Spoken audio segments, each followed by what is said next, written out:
put a case on you, because it's a registered platform where company comes itself and register for open challenges, so that anyone can work and um, can report the vulnerabilities to the team. So this is the platform. Otherwise, you should not like take any of the like I would say like you should not consider any website. Let's example, if you're taking Galgotia, if you started testing on Galgotia, then owner of the Galgotia can file a case on you because you have not taken permission from the owner of the Galgotia college, and you started the testing blindly. So that's not a like a good approach to do the testing of any website, because it may the website may get down, or let's assume now I'm a user of Galgotia college, so I'm browsing this website. If the website is not available for me, then it's a reputation loss for the Galgotia college. So I highly recommend, before doing any web application penetration testing on websites, do take permissions from the authorized owner of the website, or authorized persons of the dead websites. So if you want to do testing and all, you have to like you can do the testing on Bugcrowd platform, and you can choose any of the companies and you can do the testing and all. So I hope, Amit, you got your answer. Yes, sir. Yes, sir. Thank you, sir. So let's start with today's session. So that agenda is like website security testing.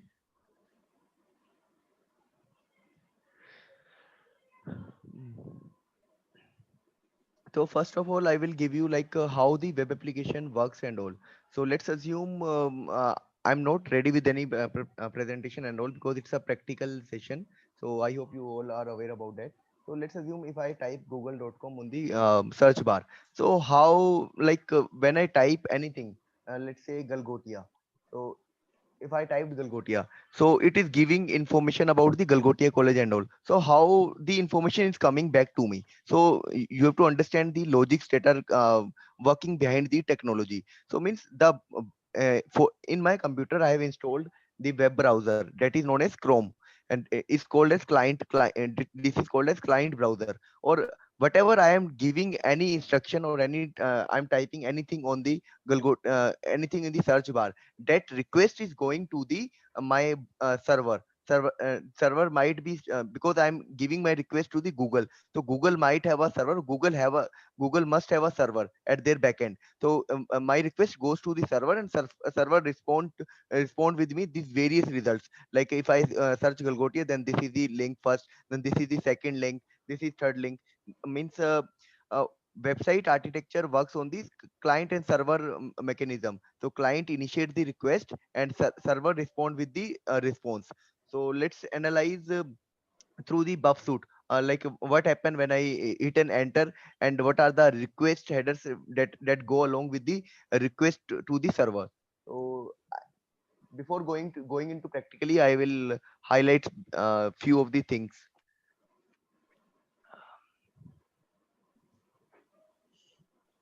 So like a website to communicate over two protocols, that is HTTP and one is HTTPS. HTTP basically a plain text protocol, and that works on the port 80, and HTTP is encrypted communication platform, where like the information doesn't go in plain text, and we will the encryption get encrypted whenever we send any request to the server.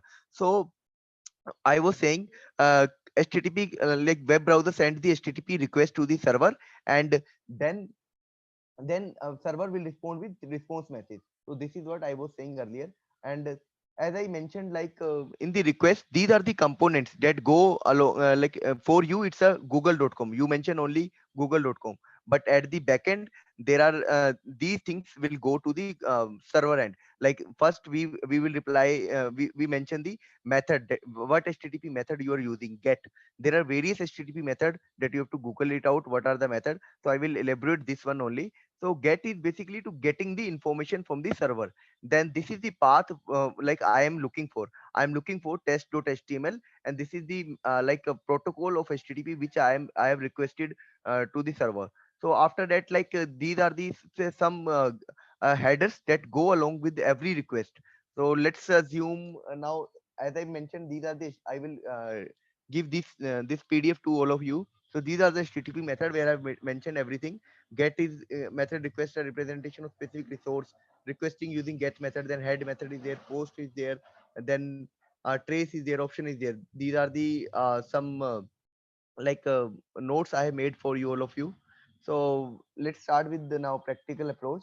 So I'm using here Mozilla. So let's initiate. If I search Deepak here, so like for if I'm giving a request Deepak to the browser, then what are the like parameters that go to the server that we have to analyze now?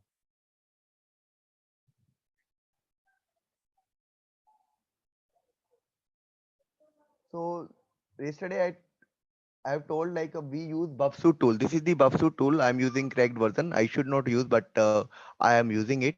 And you can also use the like a community version that is free edition. So here, like if I make the intercept on, uh, first of all, I give you the brief of Bufsuit tool. Bufsuit is basically a intercepting tool. Basically, whenever we like type anything on the Google and it goes to the server. So meanwhile, in the middle we can capture the request before it reaches to the server. We can capture the request that the person or browser is sending to the server through this tool that is known as Bubsuit.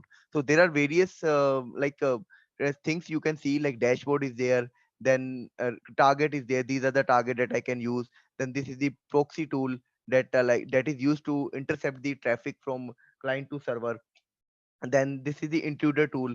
Intruder is basically used to like customize your attacks, like brute forcing attack, like sending more let's assume there is a login page. If I don't know the password, but I have a list like I have a list of 10 password. I know one of these 10 password is my password. Then I can use intruder. Then repeater is we can once we capture the request, we can change the request in the repeater mode, and we can analyze the response from the server. Sequencer is basically to check the randomness of the tokens or sessions that are being implemented at the server. And decoder is basically used to decode the algorithms that have been used in the server end or at the client end. Let's assume they are using the base 64 HTML encoding. We can use the decoder tab and we can encode. Comparer is basically to compare two requests. Let's assume first I have searched Deepak on the Google, second I am searching Sanjeev on the Google. So what is the difference between two requests? Then comparer will help us to know. The extender is basically we can use our own customized Java APIs or C++ APIs, any of the APIs that we build to make our task easy. So here we can put our own extensions. So project options, these are various options that we have to use and according to our needs. So any question on Bubsuit tool, because everything depends on Bubsuit. Yeah. Hello.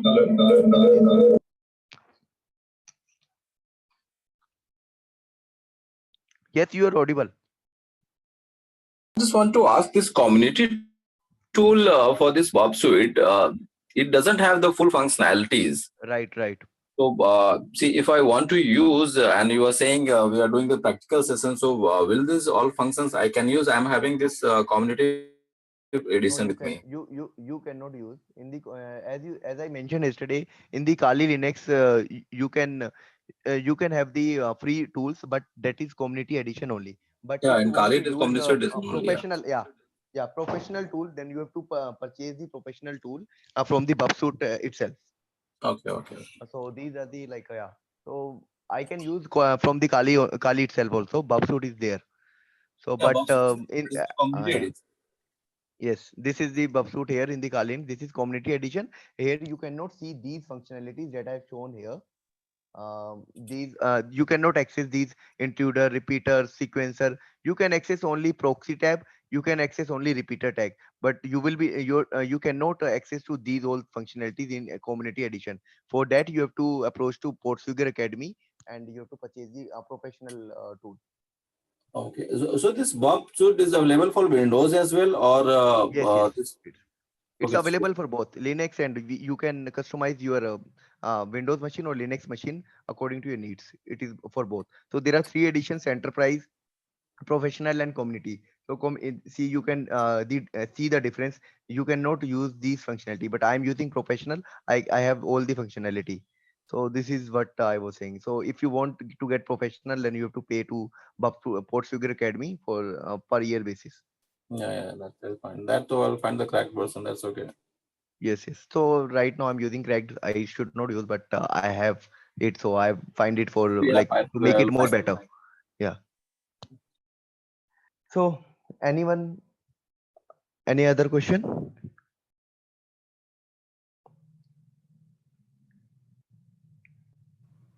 So shall I move ahead? Okay. So let's start with PPT now. So basically, I made a small PPT, and that's like a fun only. That is basically a representation of pictures only.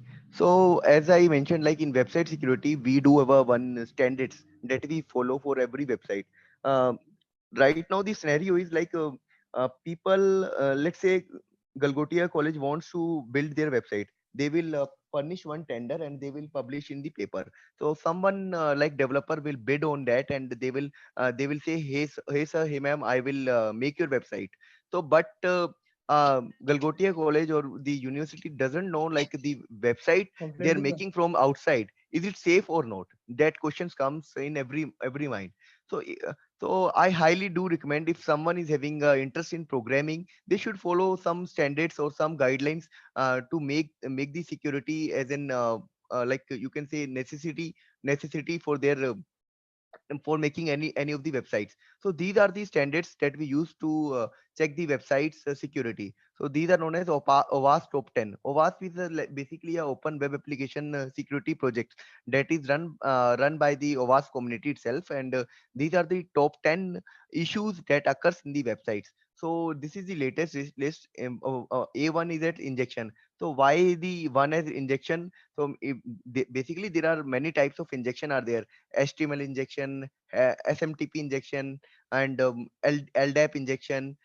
There are many types, SQL injection. So these are the injections. So now I will go through with what is OWASP top 10 first. So injection is basically like whenever the user is giving any input on the any login functionality or any of the page. So like there is no security mechanism has been developed by the browser or by the developer, so that it can interpret it like whatever the input is coming from the user is, shall I trust or not, or shall I store in database or not. So let's go into practical about injection. So I will not like attack a real-time application, because I'm not authorized to do real-time hacking now. So I'm using dummy platforms. So you can see here.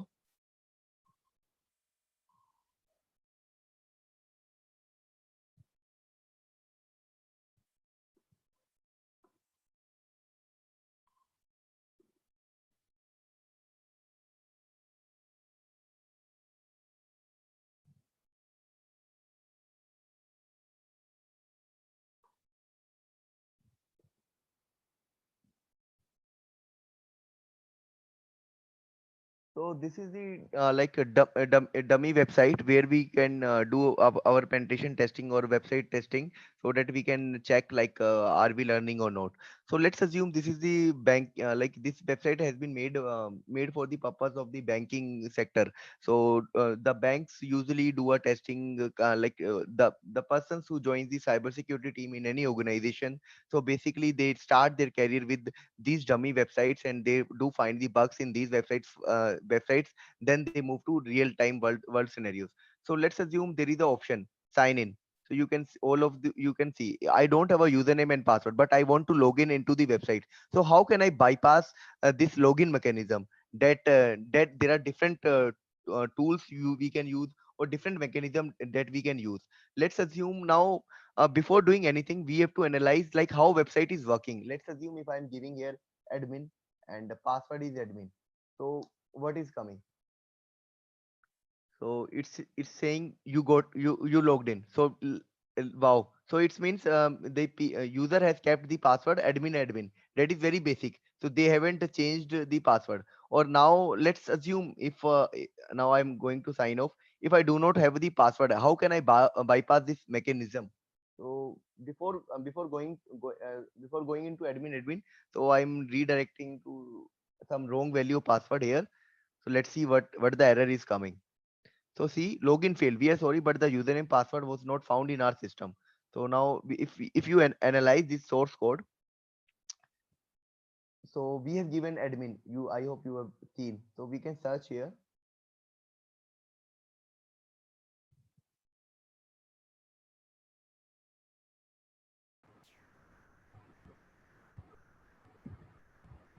That is not audible. Yeah, I'm not speaking. I was just searching. Yeah, see here, like this is the post method you can see, and when you click on the login button, it go to submit and confirm input login. So this is the table and row. These are the table and these are table rows and these are table data. That like HTML coding is working behind this page. So now I know the username is admin and password is admin, but I do not want to use the password as an password as an admin, but I want to logged in inside the application. So if I give the admin, then I'm into the inside the application. Now I want to trick this website to get to help me to get into this admin user without giving the password admin. So this is what we have to learn today. So this is called we will do practically like once I will give the brief introduction about OWASP top 10, then we will come to we will take two or three injections or two or three top 10 so that we can get a overview of that. So this is like injection is basically like finding the weakness in the database or like tricking the database to give the information that the server doesn't supposed to give to the user. Or this is called like SQL. There are various injections, and basically we should not trust inputs. And broken authentication session management is basically whenever we logged in, so there is a proper session is maintained for every logged in. So you can see here, if you press F12, I think. Yeah, if you press the F12, then you can see go into memory. Who is this? So here you can see this in the storage section. This is the proper session. This is the session ID that is being maintained at the server level, server end. So this session ID should change at every login, and it should not remain the same. If it is same, then if let's assume like you have logged into this website. If I give this session ID to you, then you can open the website, this website and this link without having username and password. So that is why the session ID should be unique and should change after login or before or it should change after logout also. So that comes under the like broken authentication session management. Accesses is like whenever you're giving any JavaScript code into the web application and it is responding back to us. So then it's an issue, because we can get the cookies or we can deface the website or we can redirect the website to any other malicious sites. And broken access control is basically same as bypassing the authentication and all. Security misconfiguration is basically like using the components that are outdated, or you can see here by using Vapalizer. Let me install that tool.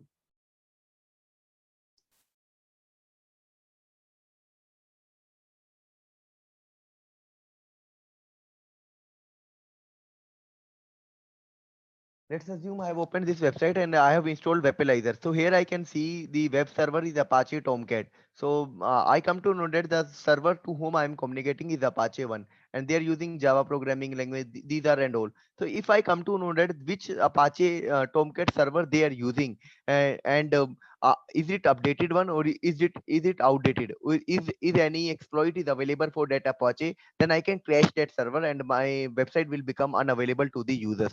So that comes under the security misconfigurations and all.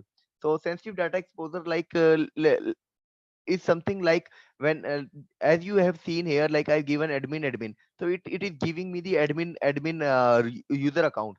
So like admin is having a high privileged as compared to normal users and all. So this should not happen, and that comes under sensitive data exposure. Or whenever we are logged in into the website, and we are able to redirect to another user accounts and all, and we are able to transfer money from one account to another account. That again is a issue of sensitive data exposure.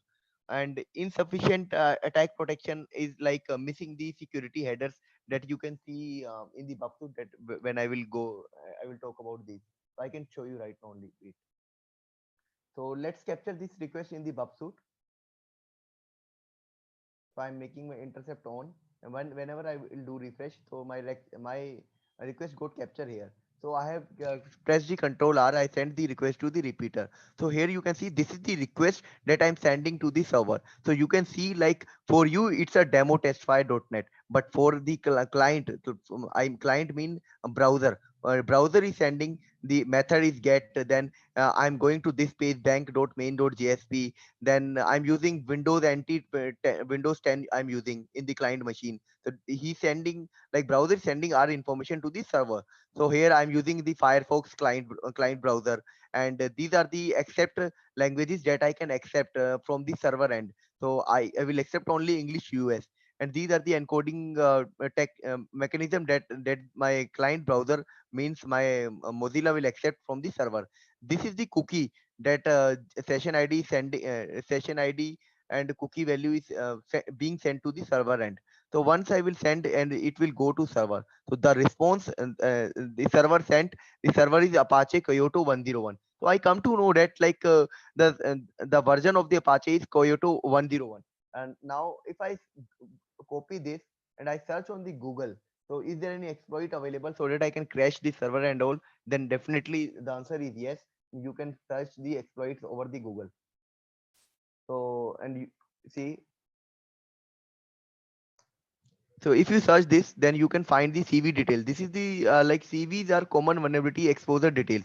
Like these are the like vulnerabilities or weaknesses in into this version that you are using. This version.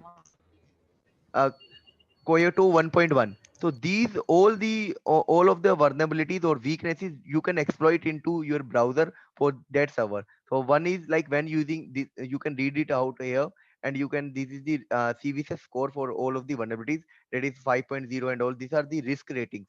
So these are the open vulnerabilities for this version that can be exploited by using certain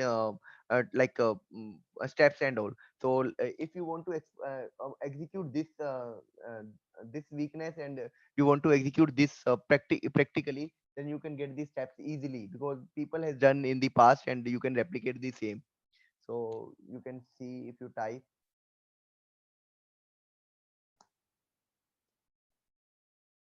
see, so if you type this and you will get the steps here.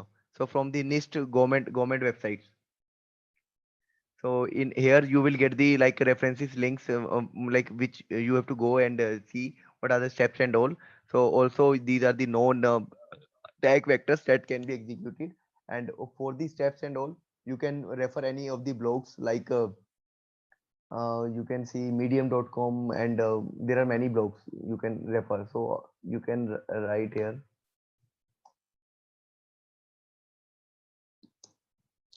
So this is the step who has written the how to exploit and all these like people has written every steps here. So you have to follow the same and you can exploit that server easily. This is the tool he has used, Kali Linux and all, and he has started Nmap. Nmap is basically he scanned the website through the Nmap tool. So these are the like basic approaches that you have to follow in the OWASP top 10. Then cross-site request forgery is basically when you have a open session. Let's assume you are sitting at the cyber cafe, and you forgot to sign out your banking website in the cyber cafe. Now what he can do, uh, if the bank is not maintaining proper session, let's assume if someone is not active on your banking website at the cyber cafe, so ideally there should be a security mechanism should be implemented at the banking side. If someone is not active on the banking side for 30 seconds or for 25 seconds, so it should log out that internet login id net banking automatically. If it is not happening, then you are into danger. He can perform any of the transaction on behalf of you. the client browser will think it's the account belongs to you only, but someone is sitting and someone is doing any malicious activities on your on your net banking. He can change the passwords and all. But in the ethical hacking stuff, how it can be performed, let's assume you're sitting at your home and I'm sending you a one link. And let's assume now Deepak sir is doing any transaction on the HDFC bank and all.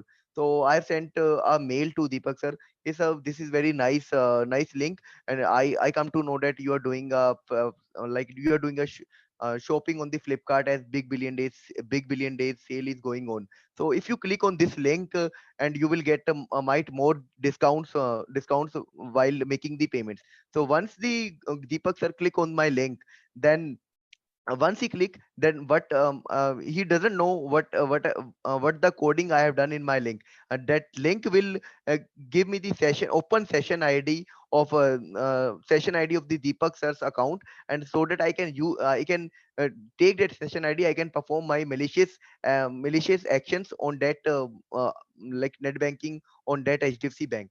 That is the part of the CSRF and all. So any question till now, till 8?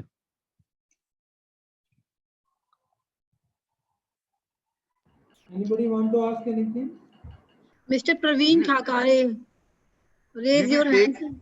yeah, we will take two of them in practically. So it is not feasibly, it is not possible to cover all of the OWASP top 10 in 1 hour. So we can take one or two in the practical session.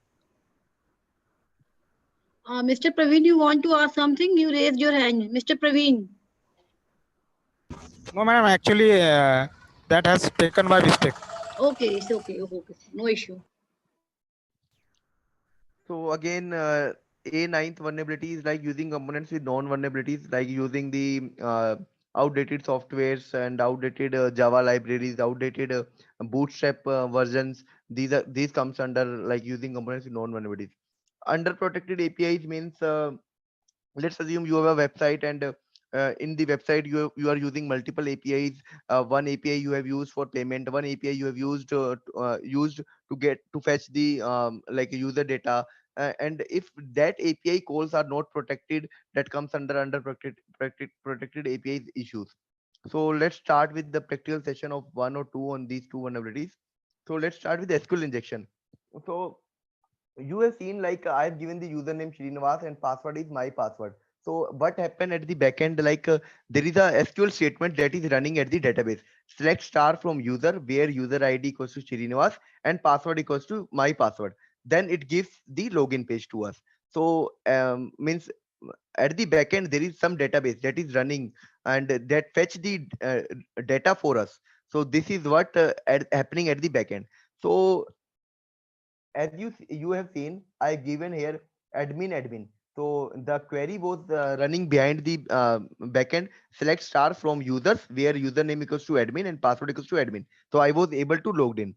So you can see the in this select statement, username and username is equal to Srinivas and password is my password. And if we can ignore all of these syntax and password equals to this, so I think we can logged in into the account. So let's try with this. So I'm signing it out.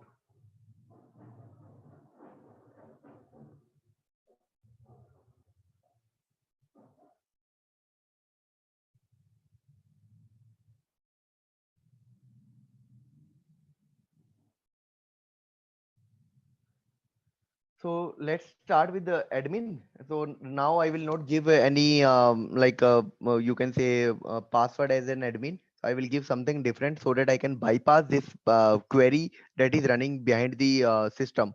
So so what exactly is happening in this happening at the backend? So there is some sort of queries.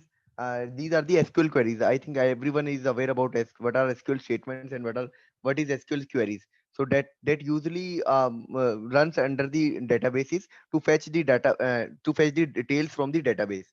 So here like select star from one table is there, where we have a username and password we have stored. So we give the table name.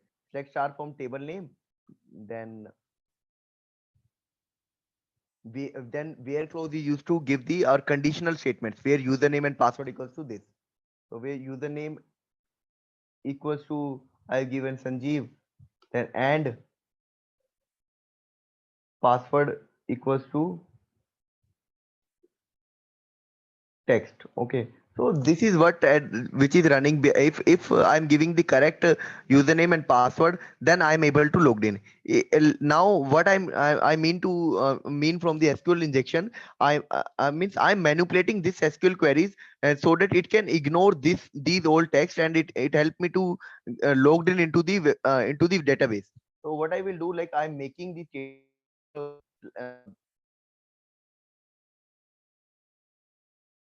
select star from select star for username equals this and password equals to like I know the username is admin, but I do not have the password of that admin. So what I will do, like I will put the username as admin, and if I do not know the password, I can manipulate the database by using SQL injection. I can give for that I need to understand what are the closing syntax that are going behind the screen. So I've seen here, like when you do let's say if you put here and then you if you go here, then if you search admin, so you have seen once.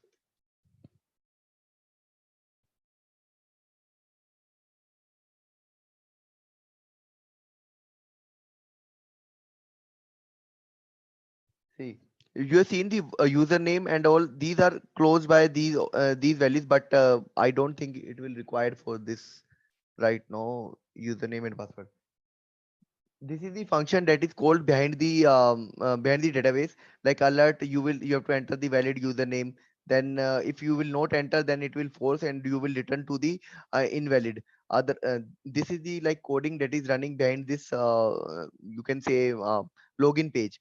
So what you have to do, like so right now I will be typing like some SQL injection payloads. So we have different payload for SQL injection, you can see from here.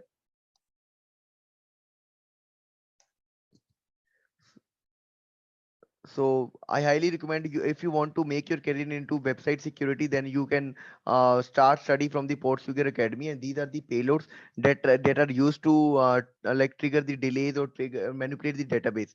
So here you can see the cheat sheet, like see, you can see the union select and all the what is the SQL injection, you can see from here. And these are the like commands that has been used to manipulate the database. So you can copy anything, any of the payload from here to like bypass that login mechanism. So what I will be using here, so I will go here and I will be putting my payload as this one. So I will type here, I will copy from there, or 1 equals to 1. So I think you are aware that password is admin as I shown before. So I'm typing this. So instead of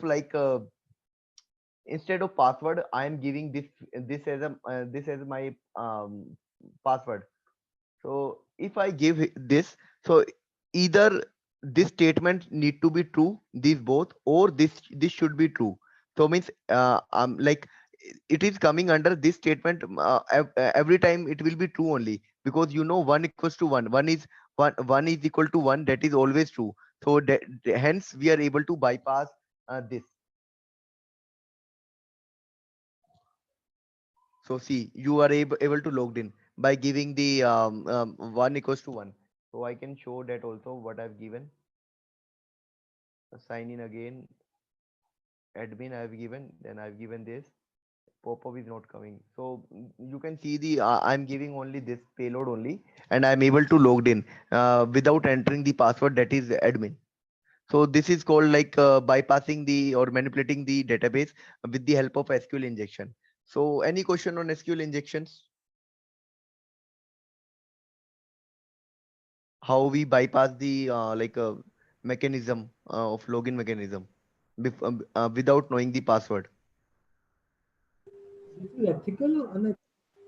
This is these are the safety tricks that we should follow.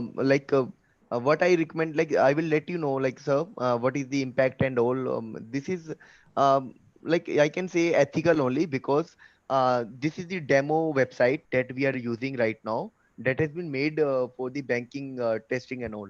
This is, you can see Altro Mutual is a demo website. So I'm not doing any hacking on the live website right now. That has been made for, this is open source and it's for website security only. And So for the I have a live- question. Yes. It's like you have to open the code of this web page and then you have to give SQL injection to it. Yes, yes. Okay. Okay. You can take another website also. One website was there. I forgot the name. Let me check. I have mentioned. Can you show us another example with this? Yes, yes, yes, I'm showing it. Test PHP.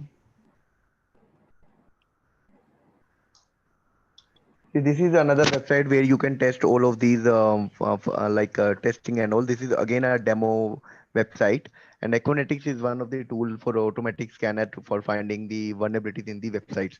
So let's start with the guest book page or login page. We have to find it out. So any login functionality are you able to see here? Sign up, right? See, there is a form of sign up. So if I put admin, let's see, I'm able to log in or not. So I'm not able to log in. What is this?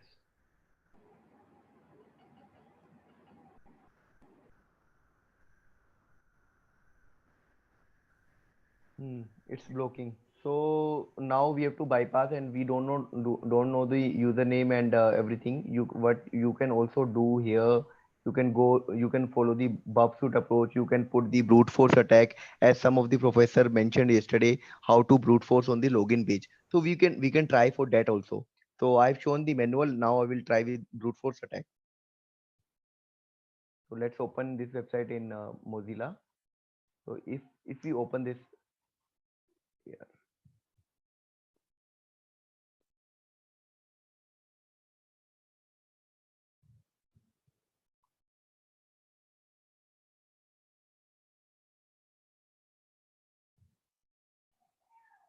So this is the page. So what I will do, I will capture the request into the my Bubsuit here. So I've made my intercept on. When I refresh it, so my request will go here. So you have seen I'm sending it to repeater and I'm sending it to intruder. So for intruder, as I mentioned, like I can use for automatic attacks and all. So now um, you have seen like I haven't given any username and password here, wrong ID and password. So we can try with that only. So let's make it off again. We will type admin here, admin. So if I make the intercept on and let's capture what I've given in the password field. So once I click here, you can see here also I've given admin, and as I said, like this is the intercepting tool that can be used for man in the middle attack. So here you can also see the password that I've entered. So that is why I was saying there is a necessity to send the password in an encrypted form. Do not trust the website which is hosted on HTTP. See, this website is based on HTTP. So it is anyone who is listening to our traffic through Buffsuit tool or any other intercepting tool, he can get our credential in the plain text. I hope everyone can see the text my credentials are in plain text, and anyone can know the credentials, right? So that is why it is recommended to use HTTPS websites. So let's see if I given here. So it said like 302, response is 302, means password is not valid. So let's try with another passwords and all. Like let's assume that one that we have given there.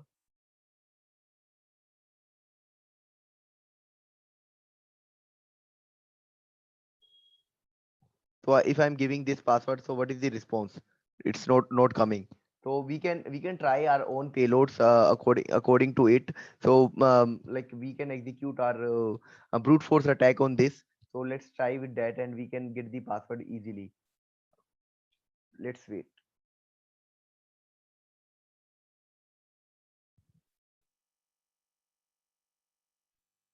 So as you can see, like I sent the request to intruder itself.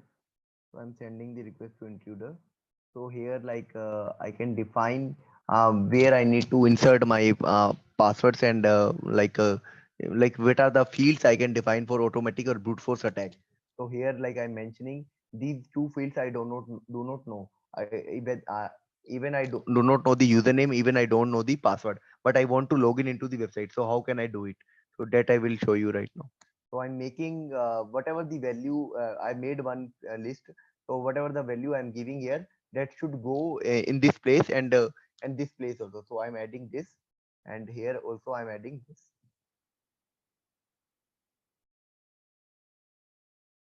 So once I add, and then I have to choose attack type. Like I'm using both username and password. So I will be using, there are different types: sniper, battering ram, pitchfork, and cluster bomb. That again have a different meanings. So that we cannot cover in half an hour again. So let's complete this first. So I'm using sniper attack.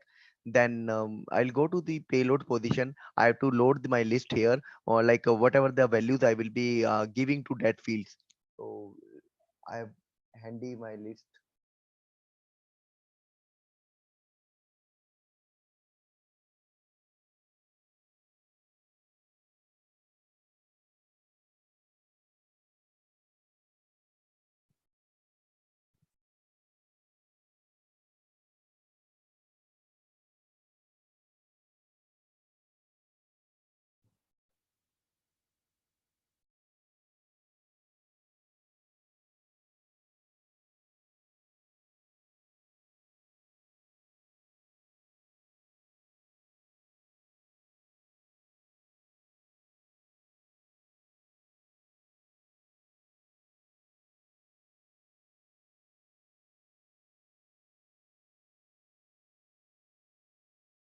So I'm not able to find payload list. I think I forgot to add in my PC. So let's start with any other of the payload with SQL with XSS attack and all. So I can make the let me search over Google.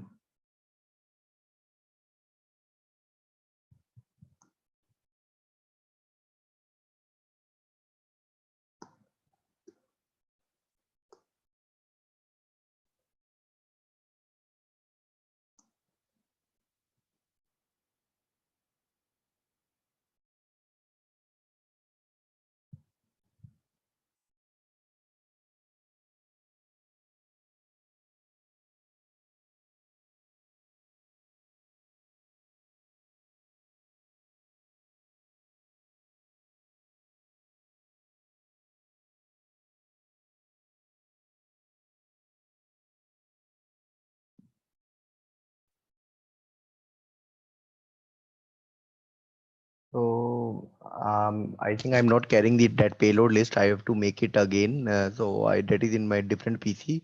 So let's start with another payload list. That is here. You can see I'm using XSS payload.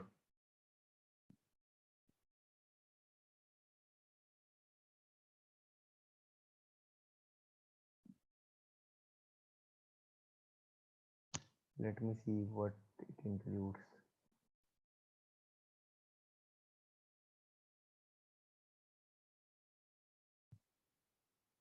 Okay, so I'm using this payload. So I'm giving the value in the username this and in the password field also giving this value. So this is what I will be using here. So,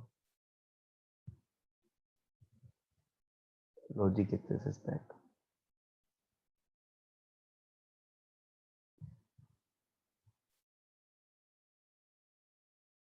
So you can see the username and passwords like I've chosen to have this.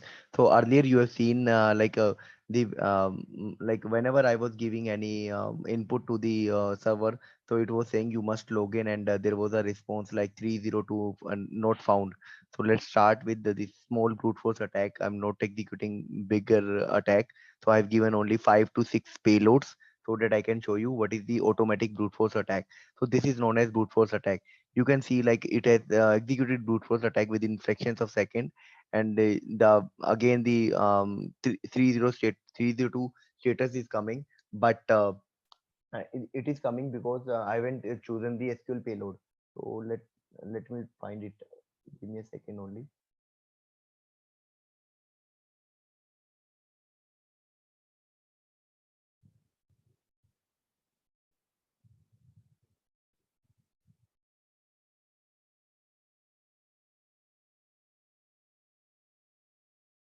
Also,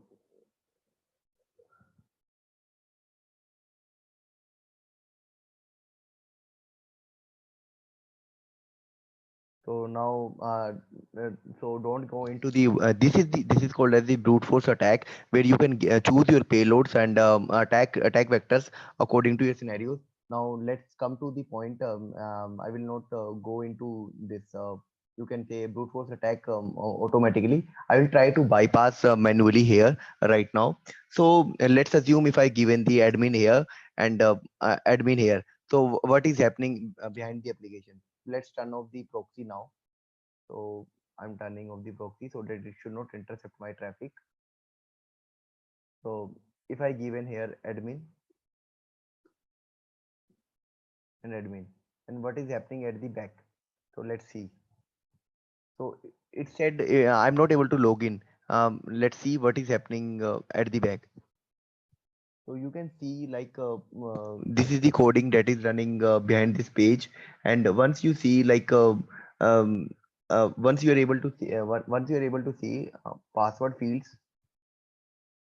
See, this is the username and password. So they've defined the size of the username as 20 and they've enclosed the password with double quotes and they've given like width is this and all. This is the coding that is running behind the sign up page. So now we will try as admin and you can see here as you know in the in the SQL statements as I shown earlier, this SQL query was running behind this website.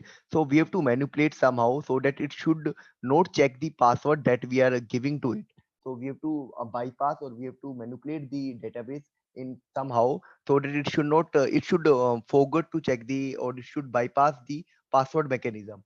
So let's assume I'm giving the admin. Now I'm not giving the password as my simple name admin and all. So I will be giving like admin, then comma, then or, then 1 equals to 1 that we have given earlier. Let me type here. So you all can see here. So I'm giving the password as this.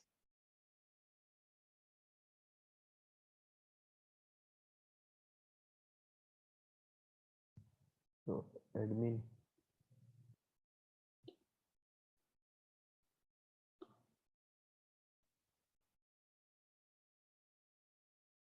So I'm giving my password as admin or 1 equals to 1. So either this should be true or either this should be true. So this is always true. 1 is always equals to 1. So I'm giving this.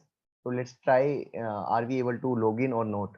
So I simply doing copy from here and I'm pasting it here.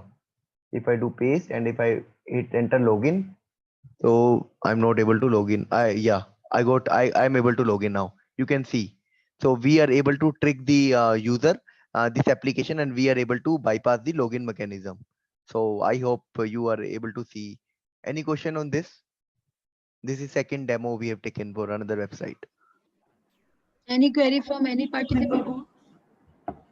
Yes, ma'am. Yes, Sanjeev. Yeah. How Any you have question? chosen this single quote? I mean, where you have put single These quote? are the sir payloads that we have to take like if you go here. So this is the like advanced topics that let's assume if you want to study SQL injection. So SQL injection is basically you can study within a 4 days or 3 days session. There are many things that covers under SQL injection. So how to check like first of all the question should come in your mind how to test like my website is vulnerable to SQL injection or not.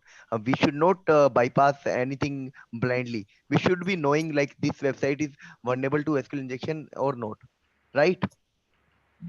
Okay. So, so for coming to your question, if I give something like a single quote or double quote here, so let's analyze the behavior from the website, and we have to read the error codes the website is giving to us, and what happen if I'm giving any other payload and all. So this is the scenario you have to understand and you have to study, and it cannot be completed within a day and all. If the team or people want to understand more on SQL injection, so I highly recommend that they can read it from here. What is SQL injection and all, and see as you mentioned why I given this single quote and बेटा all. पहले book में से पढ़ ये Someone is speaking. Yeah. So we can these single quotes, double quotes, star, hyphen, hyphen can be given to analyze what error the application is throwing to us. So I have done my study before coming to this presentation. So that is why I know this will happen.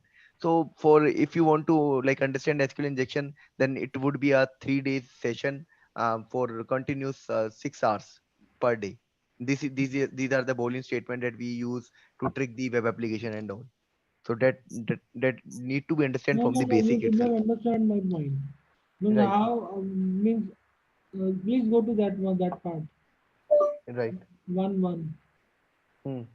Means admin should be in single quote and one means how you have given admin single quote or So that one. that I told right now, there is a syntax that is running behind the programming or inside the application.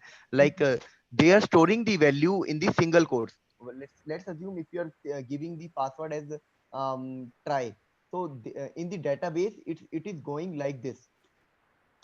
Okay.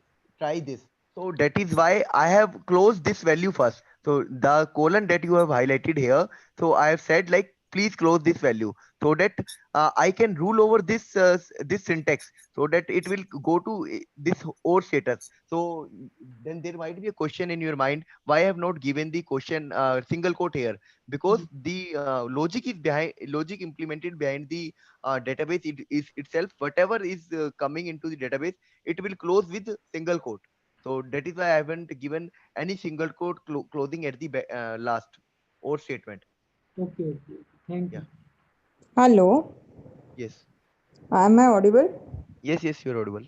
Sir, in this test PHP file for the sign up, you have entered that admin as a login name and then you entered SQL injection directly, which is Right. or1 equals to 1. But Right. before that, we were trying to load a payload that using burp. So I'm not Right. able to link like from burp how it is going to take a payload here so that we can load it here in Okay. SQL Okay. So injection I will for come down brute to that point. force. Okay. Let's assume I'm making the payload list right now only. So let's make small list only.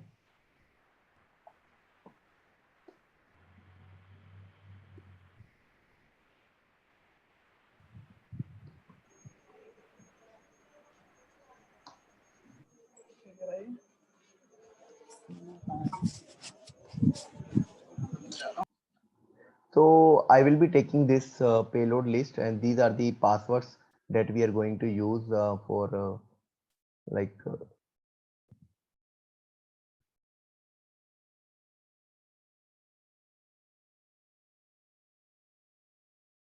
this is error based. So I will be using, this is the payload list that I am going to use. I will be traversing these all. So let's make this payload list. I don't want it to make it.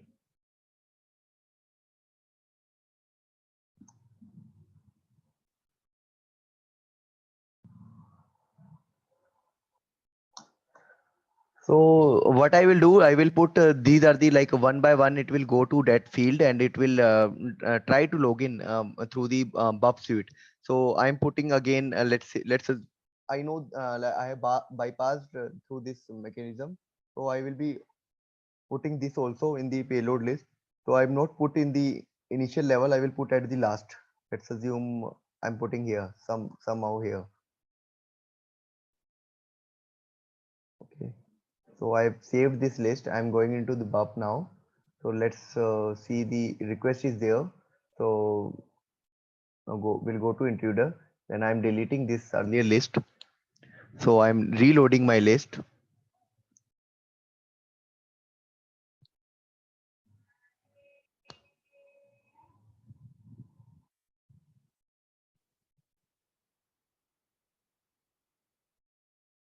If I reload it, then you can see my payload payloads are have been listed in this positions. So I think something is wrong.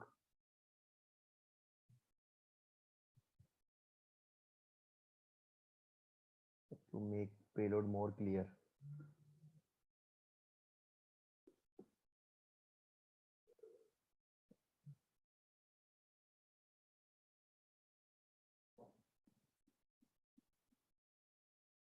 Otherwise, it will put one space, then it will inject this these statements or these passwords. So I'm deleting all.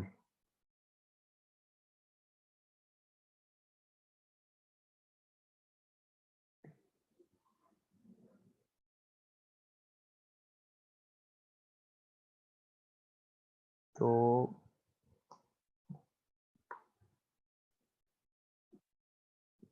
now I will minimize this.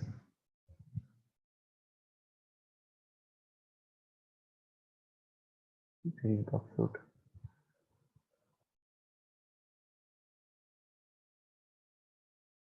Now it's coming. Yeah. See, your question was like how it will go and do. So you can see like in the repeater, like this was the request that we was sending to the server itself. This is the intercepting tool. Let's assume I am speaking to Deepak sir. But the Deepak sir is living away from me. So I know you are living between you are living nearby to us. So I can pass on my message to you and you are passing my message to Deepak sir. Then Deepak sir is again passing my message to you and you are passing Deepak sir's message to me. So we both trust you. You will not manipulate anything between the path or between the communication. So but this buff suit is similar to that only. It's like a postman. It's carrying the request from the server and sending it to the sending it to the carrying the request from the client browser and sending it to the server. So it can be, and but we are a human. We can manipulate the request whatever the people is sending, and we can intercept the traffic that has been sent from normal user to the server. So here we can do like I have chosen this request. Let's assume your question was like correct me if I'm wrong. Whenever I'm giving username and password, how this is buff is doing on like multiple username and password, right? This is your Yes, question. yes, Yeah. yes, So yes. let's assume if I'm giving, I will, so I need to ensure like I need to traverse more than 10 names on username field and 10 names on the password. So I'm giving username as an ABC and password as an ABC. So let's open the Mozilla and now capture it again. So, so if I give ABC here and ABC here, so I captured this request in the my Bufsu tool.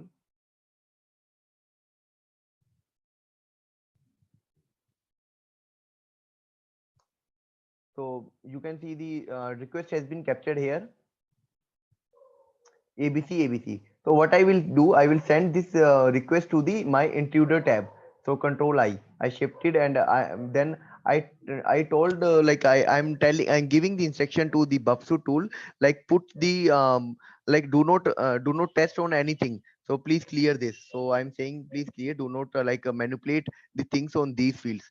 Just try to manipulate on these two fields. I'm saying whatever attack type I'm choosing from here, it's a sniper or whether it is a battering ram or pitchfork. Sniper is basically like traversing the same values on the both the fields, and battering ram is basically like traversing different values on the different fields.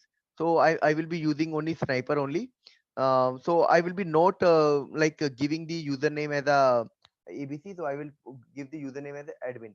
So let's assume I do not know the password. I have given my username as admin.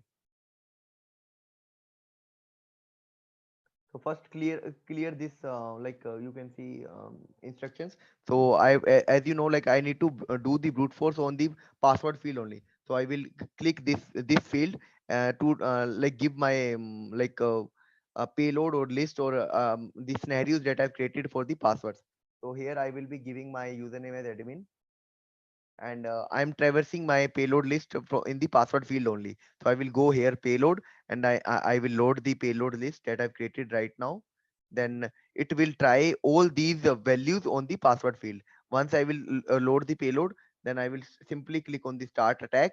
Then it will start 302 302. Then it's coming, it's starting.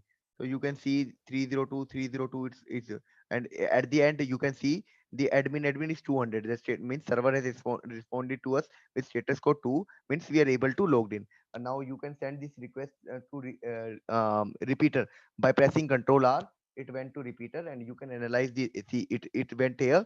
Once you click on the go, then response is 200. Okay, now you want to see is it happening or not.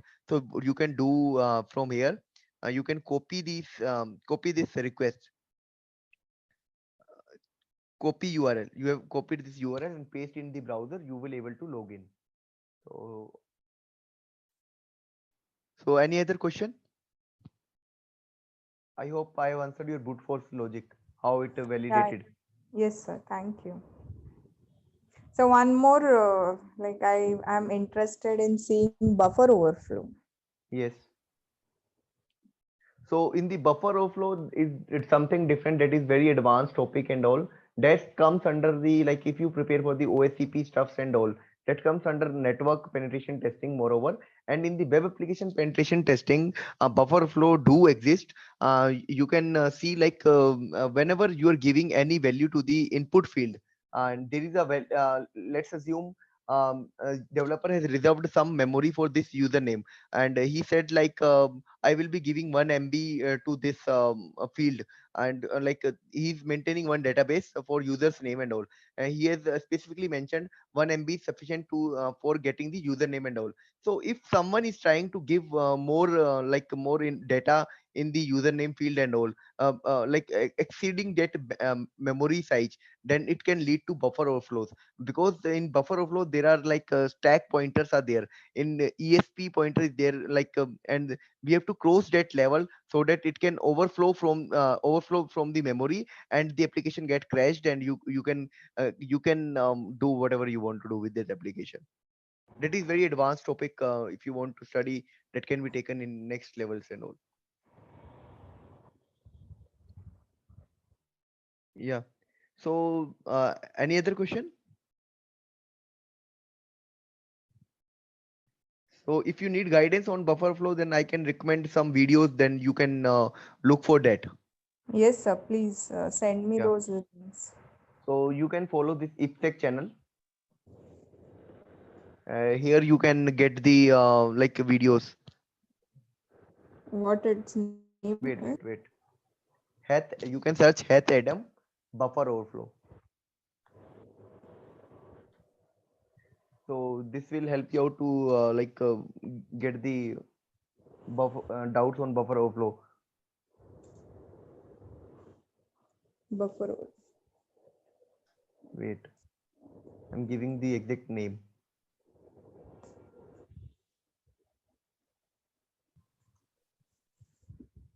So he's the cyber mentor, and you can subscribe his list, and there are various videos he has made on buffer overflow. You can see, and you can understand how buffer overflow works and all. These are the things you can follow, and you can learn from him. Cyber Oh, mentor. thank you. Yeah, Thank you, sir. you're welcome. So any other question? So shall I move on PPT now? So these are the root causes, why SQL injection happens. Like there is no improper input validation. Let's assume like whenever I am giving anything, comma or 1 equals to 1, ideally the username should be characters only. Developer should make proper coding. Like it should not accept any character apart from the username and all. Or it should follow the whitelist approach. It should take the characters like in the username at the underscore is valid. If someone is giving apostrophe and all, it should not take that characters. Or we can have a proper access control mechanisms. We should have a server side validations, and we should have a proper coding syntax. If someone is giving this error, and then they should be there should be generic errors should be coming onto the screen, and it should not reveal messages like you have given wrong password. you have given wrong username. It should, but the generic message should be like that. You may enter either wrong password or username. Means it should not give any hint like you have entered wrong username or wrong password. So these are the like root causes why it happens. These are the mitigations, how we can mitigate the SQL injection. There should be proper input validation should occur. We should use parameterized queries, stored procedures, server side validations, customize error messages. We should use that I told. And second one, we will take about cross-site scripting. Like cross-site scripting is basically giving the JavaScript code into the web application, and it's give us the pop-up and all. So first we will go with theory, then these are the types of scores, cross-site scripting, like stored, reflected, and DOM. Stored is basically whenever we are giving anything, any input in the database, it gets stored in the database. When let's assume there is a login page or sign up page is there, and you have given any of the input, like a script at the rate, a script tag, then alert 205, and then script tag close. So it gets stored as the database. Whenever the person is opening that website or that link, then it will give the output of that input that has been given by previous user. So that is known as stored access. DOM base is basically at client side attack, and that whenever you're giving any input, the DOM structure, the DOM body of your like HTML document model. So it will get executed, and it will call all the instructions that are inbuilt into the your payloads. So that again is a DOM based. Then reflected that I send, like this is the scenario that you will do. I will go with practically. This is stored and that I covered. Then cross-site scripting impact is redirecting user. You can redirect the users to other websites. Then you can take the session hijacking. You can use the website, you can do the website defacement. You can put your own content, like let's assume the website is meant for the awareness session, and you can give the contents like hey, I have hacked your website. So like you have done the defacement of the website. So that is the impact of the cross-site scripting. I will do practically right now. So mitigation is similar to this SQL injection. So like there should be proper HTTP headers are there. These are the cookie attributes. This should be implemented at the server side and client side also. So if you go here, this is the cross-site request for the data I covered in the beginning. Like this is the lack of unique tokens or blind trust server is mechanism. So any questions on this so that I can go with the practically on like cross-site scripting? Any query from anyone? So we have covered PPT. I will be sharing these material with you. So let's this is the basics of understanding HTTP, and this is the PPT that I've shown, and this is the web pen testing. Like if someone is interested how to do web hacking and ethical hacking on the websites, and this is from the here you can start your career, and you can earn by reporting the vulnerabilities into the websites. So these are the Kali Linux machine, and you have to install, and this is very good material with practical approach and with practical screenshots how to do it, and all everything is there. So this is the, you can see the screenshot, tool use, buff suit, and everything is included. You, and this is only 179 pages. If someone is willing to do like a ethical hacking on websites, then must go through this PDF. This is very basic PDF. It will not cover any advanced topics. So it is having all every possible practical approach with possible screenshots. So any questions? Or shall I move ahead with the cross-site scripting attack?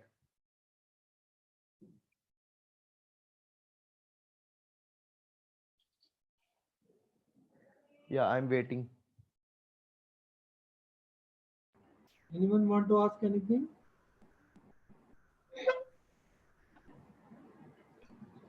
Sanjeev, go ahead. Yeah, okay. So let's assume if I'm able to logged in here. So what is cross-site scripting and what you can bring here? So let's assume if I'm giving admin, then I come to know that the password is this. It's very advanced topic. These are like very highly technical knowledge. So you need to do with basics first. So let's copy this, paste here. So I think Babsu proxy is on. Yes, proxy is on.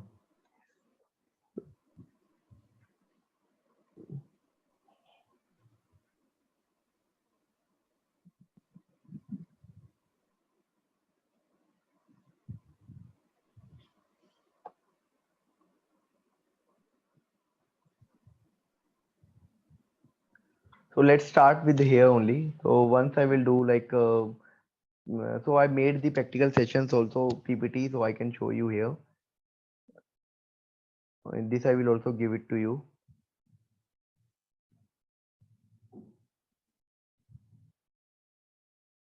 See, I've given the payload, that is SQL injection, that we have covered today. So let's start now. We want to do parameter tempering and all. So let's assume I have logged in into this account, admin. This is the banking website.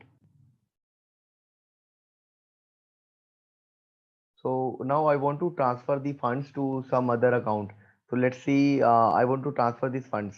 So if the my website is not properly implemented, let's do I am kindly relate to your real life banking websites. So let's try. I'm transferring from funds from this accounts to this account, to account this, and I'm transferring like funds of 400 rupees. So if someone is having a interceptor proxy between my connection on, so I can change the request. Um, let's close this. Let's make the on. So once I will go ahead to transfer 400 rupees. The account owner of 80, let's say account A is doing the account A is transferring money to account B of amount of 400 rupees. If I click on the transfer money, if someone has intercepted my request meanwhile in the middle, so he can change this account. He can clear my bank account to total. Let's assume I'm making it to 900. So here you can see the user has given 400, but here like someone has intercepted the request and made it to 900. So if I do forward, then you can see the transaction. You can see here 900 was successfully transferred, although you have given 400 here. So this is known as parameter tempering. So that is why there should be proper validation of sessions. Session should be there. If someone has captured your session, if session is not changing and session is not maintained at the server level or at the client level, then anything can happen to your bank account as well. So any question on this parameter tempering? That you can see like the amount was 400, but the deducted amount is 900 rupees. That is due to that was possible only due to parameter tempering. Sanjeev, this website is HTTPS. So why it is not secure? No, this is demo website, sir. As I mentioned, like this is demo. They've made for testing only. So Like they have not made as I mentioned earlier, there should be proper parameter session management should be there. So if you go here, so go into storage, then session value is not changing here at all, and there is no proper you can see here in the Bubsuit. You can see itself in the browser. There is no proper headers are implemented, same site is done and all, and there is no you can see proper HTTP security headers. These are the basic security headers that should be implemented. Let's see. I will give you the security header that should be implemented for every website.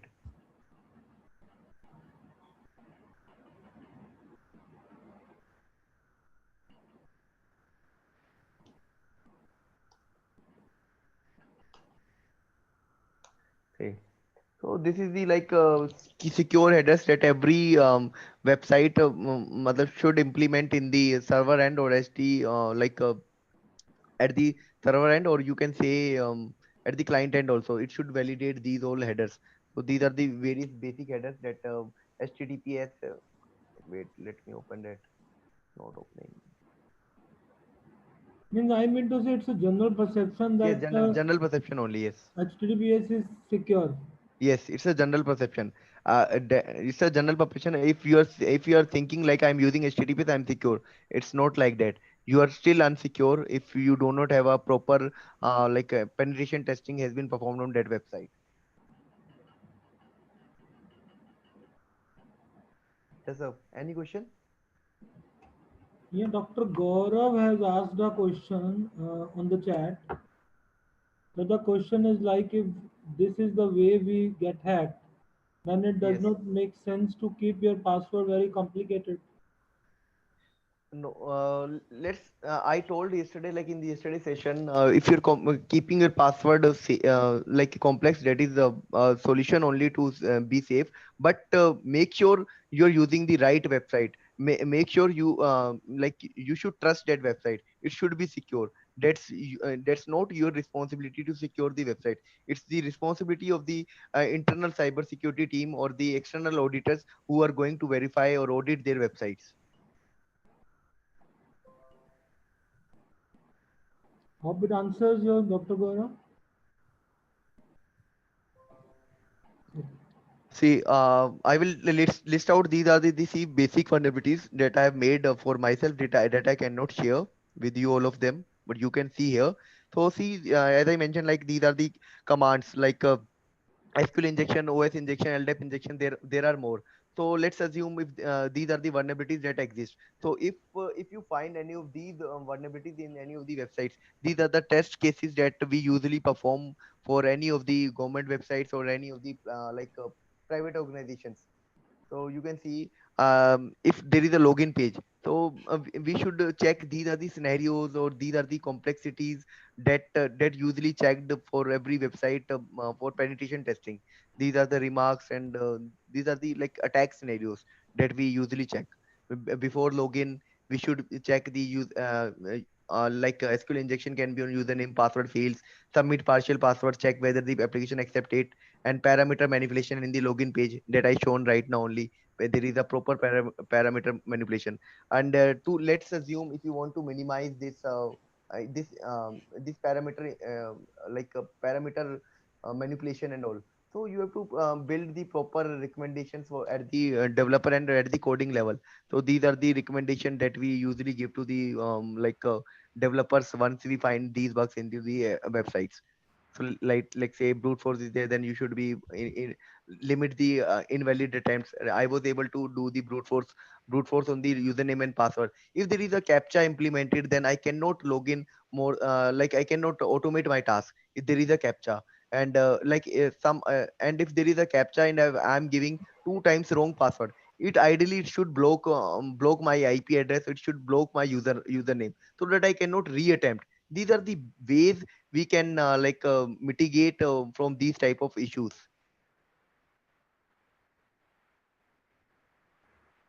Then over this, he has asked one more question, that then if these are the easy ways to hack the website, then how do we make the websites more secure? By having a regular penetration testing for the websites. You can have an internal cybersecurity team, or before launching it to public, then you should have an internal cybersecurity assessment for the website. And then once the cybersecurity consultant or engineer will highlight the issues in your website, it should get closed by the developer end, and by proper guidance from the cybersecurity consultant. And once it is resolved, then you can make your websites live, otherwise not. I mean, if Dr. Gaurav, his team tries to do this, that is also, we may have to face something. Is it Ye- so? Yeah, uh, sir. Actually, I have faced multiple problems with my credit card. So that was the issue. What I have faced. Later, it was resolved by the bank side. But my question was like, then how much we can trust the bank's websites and online transactions? In that case, being a computer engineer, we have to promote these things, and we cannot get a guarantee that this type of transactions will be secured. Then that would be a hurdle for us to uh, motivate others and promote the same type of transactions to be done by the others. So that is again another hurdle, that we cannot have any specific way to identify the flaws would be there in your bank. Right. So it would be little difficult for us to convince others to trust on the technology and the websites and the other sorts of online transactions. That was a issue. Right. So I will not say blindly trust any of the banks and all. You do a proper check, like as you know, everyone is aware about 2FA, multi-factor authentication and everything. But before opening any account with any of the banking, so that's quite feasible. Like you will be using net banking feature of the banks and all. So just visit their banks and all. Let's assume if I'm opening an I'm thinking to open a bank account with the Axis Bank. If I go here, internet banking and all, so what I can check as a normal user, if I go in this website, if I click on the login functionality here, so I will see like is there any 2FA is there, or is there, like see they are asking direct login name and password. If I have a login name and password, I will able to directly login. So I do conclude this is less secure, because there should be proper there should be one captcha implementation, captcha should be there. Because if I come to know that like the username of let's assume Deepak sir is having a account with Axis Bank, and Deepak sir is having a Yeah, username right. as Deepak underscore Gambhir. So I can automate my task very easily with the brute force tools like Buffsuit and all. Right, you got it. So I come to know that like Deepak sir is keeping his password as last name of his wife and first name of his son. So like I can do social engineering on Deepak sir. I can like make my password list, and I can traverse that password list through here. I can try brute force login. Ideally should have a captcha implementation there. So I am not able to see any captcha implementation. So definitely I will not go ahead with the Axis Bank. Let's try with another bank. Then if I able to see any captcha implementation, then I think they are much worried about cyber security. Let's see any HDFC Bank.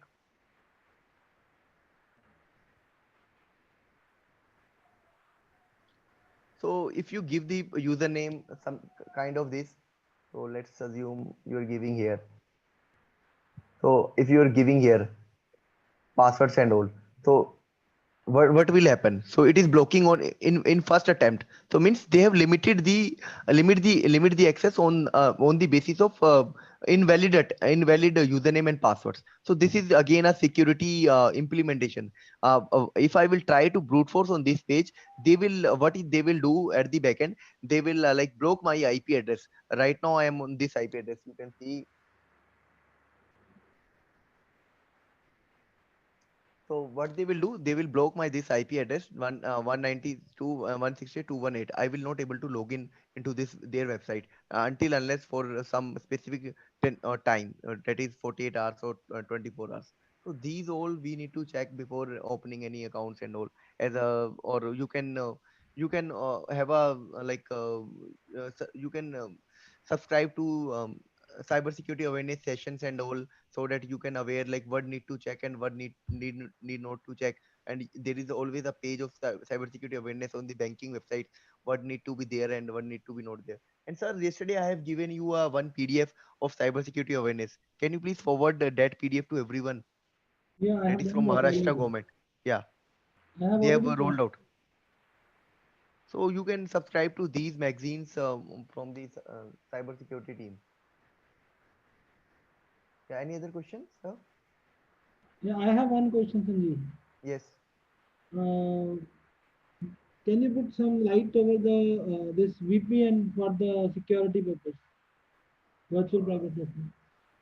Basically, So, virtual private networks like VPNs are used to connect securely from our host machine to the destination machine. Right now, you can see my IP address is this. Let's assume at the destination end, if someone has whitelisted, if the address is a.b.c.d, then only he can able to connect to my network. Otherwise, he will not able to connect to my network. So that is why this VPN functionality existing in our our you can say environment, so that so that anyone can install the VPN endpoint security solution at their machine. And once they connect it to VPN endpoint security solution at their machine, then their IP address or MAC address will remain that same that has been mapped at the destination. So basically, it is used to identify to whom we are talking Okay. and block unauthorized connections to the internal private network or internal private networks and all. I hope in every college or organization we are getting connected through VPNs only, because it able to identify to whom we are connecting. Okay. So it means they are secure enough. Yes, they are secure because we are connecting to the internal network. Okay. And they have firewalls at their end, and they whitelisted your machine at their end. Like if the MAC address of the machine is this, then only this machine can access our network, otherwise it will deny. Let's assume, sir, if you are like accessing the Galgotia's Galgotia's and network, then you are if you are not connecting with VPN, then you will not able to access the resources of the Galgotia. Once you connect through VPN, then only you can access the resources of the Galgotia college. That's the logic behind VPNs and all. Thank you, Sanjeev. Thank you. Yeah. So, any other question, or shall we wind up? Oh, no, more number of participants. Any other questions? Any other question from anyone?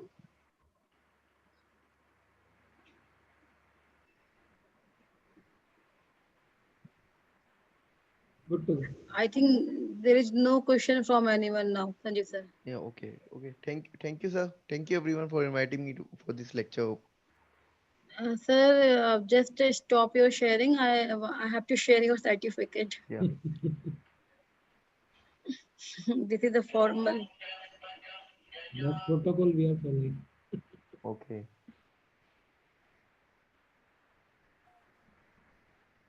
Monica is having one question, I think.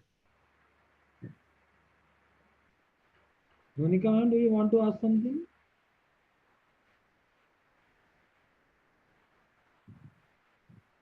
Maybe by mistake. Monica ma'am, you want to ask something? Monica ma'am?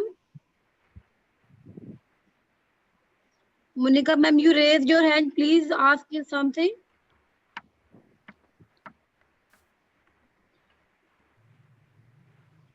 I think, sir, by mistake, he tapped on this hand. Okay, sure. Okay. Yeah, thank you. Sir, this is a gratitude from IT department, Galgotia's College of Engineering and Technology, and thank you for giving your valuable time to us for your both days very nice sessions. Session was very, sir, informative, and everyone aware about the cybersecurity protocols, and we should know about how to be use all these online sites, Yeah. Gmails, and WhatsApp, everything. I love So to conclude more sessions if someone is there any demands for website security and all network security and buffer overflows. definitely, sir. Definitely, if someone interested, like if you can start, I would like I can recommend to your college. They can like start a program in cyber security, because right now you can see in India we do have less colleges who are offering programs in cyber security. So we can start initiative, and we can start a new course or curriculum in our colleges also. Definitely. Yes, sir. Definitely, we are looking forward. Then we will call you in future. Actually, this is FDP, but we want to call you in future with guest lecture with the students. Yeah, thank you. So, I will inform to the Dr. Deepak. He will inform to you, sir. Yeah. So Okay. sorry, I have to go. I have another meeting at 4:45. Thank you. Okay. Bye bye. Okay. Yeah. Bye, I bye, hope. sir. Yeah. So, any question from any participant, or should I end this meeting now? Tomorrow's session is also very interesting. So please be with us for the tomorrow session. We are getting Dr. Girish Mishra from DRDO, Mr. Nitin Garan from BSNL Ghaziabad, and Ms. Rashmi Kaushal for the Art of Living. So the Art of Living session is very important by the After so many hectic sessions and technical sessions, art of living is mandatory for all of us. Yeah, that is very mandatory for all of us. So can we get Sanjeev sir's email ID and the contact number so that we can contact Yesterday him? I have mailed the email ID. He has said Okay. Okay, sir. Give Thank the you very much. email ID. So email ID I have given. Contact Okay. number I have to ask him. If he agreed, then I can give you. Otherwise, it will not be. You can contact via email. Even one of the participants has contacted even Vishwakarma sir, Amit Vishwakarma, I think. Yeah, Amit Vishwakarma has mailed to him. He was telling in today's session. Yeah. Okay, thank you everyone for joining today's session. So we will see tomorrow at 10 a.m. in the next meeting. Okay, thank you everyone. Thank you all.